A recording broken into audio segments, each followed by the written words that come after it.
आखिरी प्रयास। एक समय की बात है, एक राज्य में एक प्रतापी राजा राज करता था।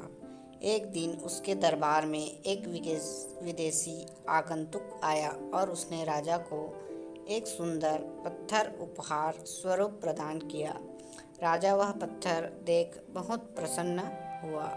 उसने उस पत्थर से भगवान विष्णु की प्रतिमा का निर्माण कर उसे राज्य के मंदिर में स्थापित करने का निर्णय लिया और प्रतिमा निर्माण का कार्य राज्य के महामंत्री को सौंप दिया। महामंत्री गांव के सर्वश्रेष्ठ मूर्तिकार के पास गया और उसे वह पत्थर देते हुए बोला, महाराज, मंदिर में भगवान विष्णु की प्रतिमा स्थापित करना चाहते हैं।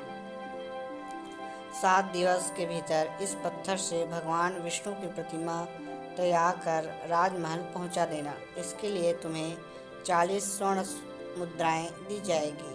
40 स्वर्ण मुद्राओं की बात सुनकर मूर्तिकार खुश हो गया और महामंत्री के जाने के उपरांत प्रतिमा का निर्माण कार्य प्रारंभ करने के उद्देश्य से अपने औजार निकाल लिए और औजारों में से उसने एक हथौड़ा लिया और पत्थर तोड़ने के लिए उस पर हथौड़े से वार करने लगा, किंतु पत्थर जस का तस रहा। मूर्तिकार ने हथौड़े के कई वार पत्थर पर किए, किंतु पत्थर नहीं टूटा। 50 बार प्रयास करने के उपरांत मूर्तिकार ने अंतिम बार प्रयास करने के उद्देश्य से हथौड़ा उठाया,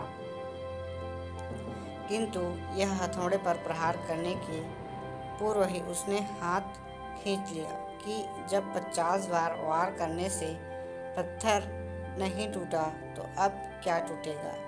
वह पत्थर लेकर वापस महामंत्री के पास गया और उसने यह कह वापस आया कि इस पत्थर को तोड़ना नामुमकिन है, इसलिए इससे भगवान विष्णु की प्रतिमा नहीं बनाई जा सकती।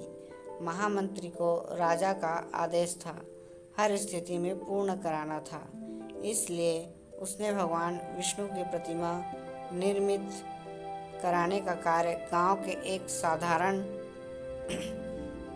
से मूर्तिकार को सौंप दिया। पत्थर लेकर मूर्तिकार ने महामंत्री के सामने ही उस पर हथौड़े से प्रहार किए। वह पत्थर एक बार में ही टूट गया। पत्थर टूटने के बाद मूर्तिकार प्रतिमा बनाने में जुट गया। इधर महामंत्री सोचने लगा कि काश पहले मूर्तिकार ने एक अंतिम प्रयास किया होता और तो वह आज सफल हो गया होता और 40 स्वर्ण मुद्राओं का हकदार बनता। सीख मित्रों, हमें अपने जीवन में ऐसी परिस्थिति से दो चार होते रहते हैं। कई बार किसी कार्य को करने के लिए पूर्व या किसी समस्या के आने पर उसका निराकरण करने के पूर्व ही हमारा आत्मविश्वास डगमगा जाता है और हम प्रयास किए बिना ही हार मान लेते हैं। इसलिए कई बार हम 1-2 प्रयास में ही असफलता मिलने पर आगे प्रयास करना छोड़ देते हैं, जबकि हो सकता है कि कुछ प्रयास और करने पर कार्य पूर्ण हो जाता या समस्या का समाधान हो जाता। यदि जीवन में सफलता प्राप्त करनी है तो बार बार असफल होने पर भी जब तक प्रयास करना नहीं छोड़ेंगे तब तक आप सफलता नहीं मिल जाती। क्या पता जिस प्रयास को करने के पूर्व हम हाथ खींच ले वही हमारा अंतिम प्रयास हो और हमें उससे ही कामयाबी प्राप्त हो जाए। दोस्तों, ये छोटी सी कहानी आपको कैसी लगी हमें कमेंट करके ज़रूर बताएं और इसी तरह के और स्टोरी वीडियो देखने के लिए हमारे चैनल से जुड़े रहें। हमारे चैनल को सब्सक्राइब करके नोटिफिकेशन बेल को ऑल में सेट करें। Thank you.